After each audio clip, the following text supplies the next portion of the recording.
buenas tardes.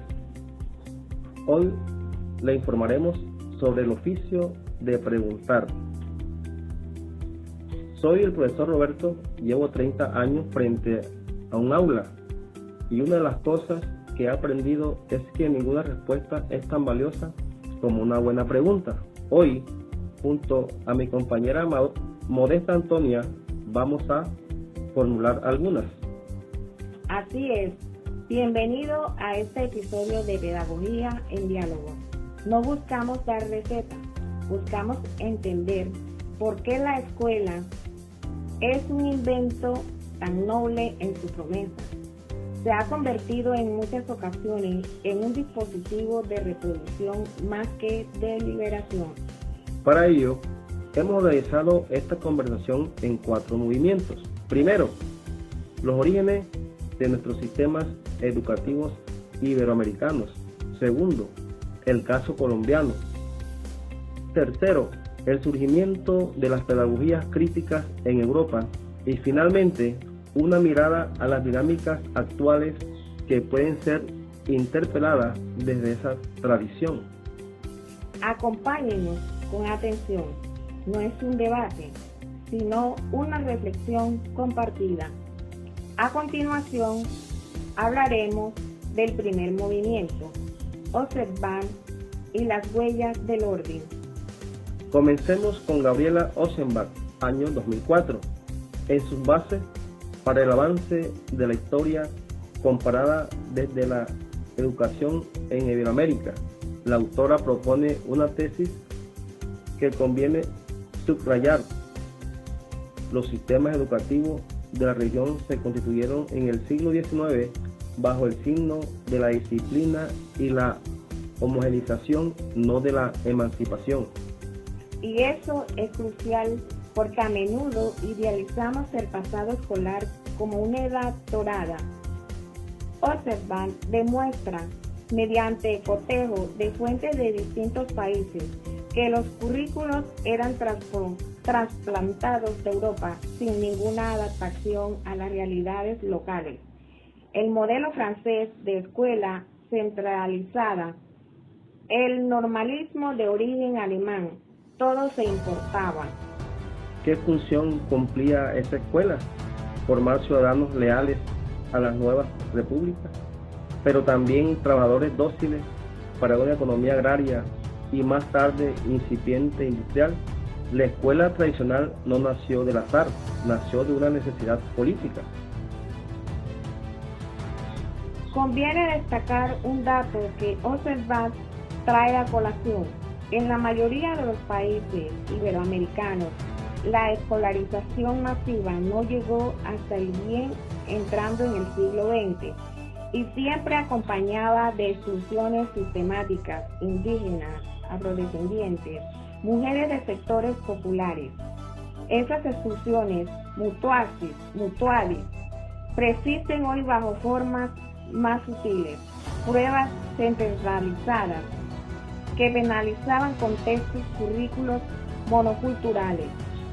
Entonces, la lección que extraemos de este primer movimiento es que la escuela no es un espacio neutral, lleva inscritas las marcas de su origen, y reconocerlo no es ceder al determinismo, sino dotarnos de herramientas para intervenir. Ubiquémonos ahora en un caso nacional. Pérez e Itarriaga, 2019, en su breve análisis histórico descriptivo de la educación en Colombia, traza un arco que va desde la colonia hasta fines del siglo XX. Una de las ideas más iluminadoras de este texto es la persistencia de la segmentación. Durante el periodo de hegemonía conservadora, la Iglesia controlaba la educación con una pedagogía basada en el catecismo y el castigo. Luego, con los intentos de modernización liberal, se amplió la cobertura, pero la calidad siguió siendo un privilegio de clase. Los autores citan cifras elocuentes. A principios del siglo XX, Más del 60% de la población era analfabeta. Las escuelas normales formaban maestros. Sí, pero bajo una lógica restrictiva y autoritaria. ¿Qué cambiaba entonces? El discurso, no las prácticas. Sin embargo, y esto me parece un gesto de honestidad intelectual, Pérez y Darraga también documentan resistencias, movimientos de renovación pedagógica, maestros rurales que ensayaban metodologías activas, experiencia de escuelas nuevas. No todo fue opresión. Esa dualidad, estructuras, estudiantes y prácticas emergentes es la que abre la posibilidad de una pedagogía distinta. Si solo hubiera reproducción, el cambio sería imposible, pero la historia muestra que siempre hay grietas. Así que, de este segundo movimiento nos quedamos con una premisa: conocer el pasado educativo colombiano nos permite desnaturalizar las desigualdades actuales. No son accidentales, tienen genealogía. En el tercer movimiento, desencanto europeo y teoría crítica, Maldonado, Escuela de Frankfurt. Pasamos al tercer movimiento, Marco Maldonado, 2008, en el capítulo El desencanto y la acción crítica en Europa, de su libro Pedagogía Crítica, nos introduce a la Escuela de Frankfurt. ¿Qué es la Escuela de Frankfurt? Un grupo de pensadores alemanes, Arnold Hockheimer, Marcuse, que tras el horror de las guerras mundiales y el fascismo se preguntaron cómo la razón ilustrada que prometía libertad había derivado en barbarie. La respuesta que dieron es conocida como crítica de la razón instrumental. Consiste en enseñar que la razón, cuando se reduce a cálculo de medios y fines, a eficiencia y productividad, se vuelve un instrumento de dominación. Eso es el desencanto, perder la fe ingenua en el progreso técnico. Maldonado sostiene ese diagnóstico es fundamental para la pedagogía, porque muchas reformas educativas actuales están impregnadas de esa misma lógica instrumental: medir resultados, estandarizar procedimientos, formar recursos humanos para el mercado. Allí no hay lugar para la pregunta crítica, para la inconformidad. Allí aparece la pedagogía crítica con figuras como Paul Siret y Henri Giraud. No son un añadido decorativo, sino una respuesta directa al desencanto. Propugna por un acto educativo que sea, ante todo, un acto político de toma de conciencia. Conviene citar a Maldonado textualmente, aunque sea de manera aproximada. El desencanto no es el final del camino, sino el punto de partida para la acción crítica. Es decir, reconocer las limitaciones del modelo no debe paralizarnos, sino movilizarnos. Cuarto movimiento, Giraud y la pedagogía como política cultural. Profundicemos en Henri Giraud, 2013, y su artículo La pedagogía crítica en los tiempos oscuros. Él lleva la reflexión un paso más allá. No se trata solo de criticar la razón instrumental, sino de entender la escuela como una esfera pública democrática. ¿Qué implica esta metáfora? Que el aula no es un espacio técnico donde se transmiten conocimientos neutros, es un escenario de lucha cultural, donde se confrontan visiones del mundo, se legitimizan ciertas voces y se silencian otras. Giraud nos invita a preguntar siempre: ¿qué intereses sirve este currículo? ¿A quién beneficia esta forma de evaluación? Y este cuestionamiento no es abstracto. Por ejemplo, Cuando un profesor decide incluir en su clase la historia del conflicto armado colombiano desde la perspectiva de las víctimas, o cuando una maestra rural incorpora saberes agrícolas ancestrales al plan de estudio, están haciendo pedagogía crítica. Pero cuidado, Girov advierte que la pedagogía crítica no se reduce a un conjunto de técnicas. No basta con hacer grupos colaborativos, sino se problematizan las relaciones de poder. La dimensión política es ineludible. De modo que de este cuarto movimiento extraemos una orientación práctica. La educación emancipadora exige convertir el aula en un espacio de escuela activa, de diálogo horizontal, de investigación de la realidad. Nada de esto es espontáneo, requiere formación docente y sobre todo una disposición ética.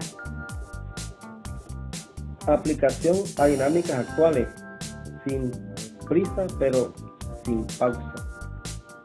Llegamos a este punto, conviene preguntarnos qué dinámicas actuales pueden ser interpeladas por este arsenal teórico. Propongo 3, con la mayor concreción posible.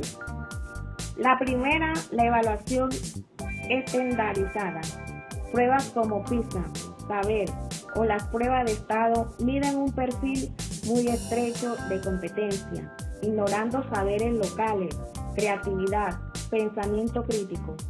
Y lo peor, terminan clasificando escuelas y estigmatizando a los de contexto vulnerable.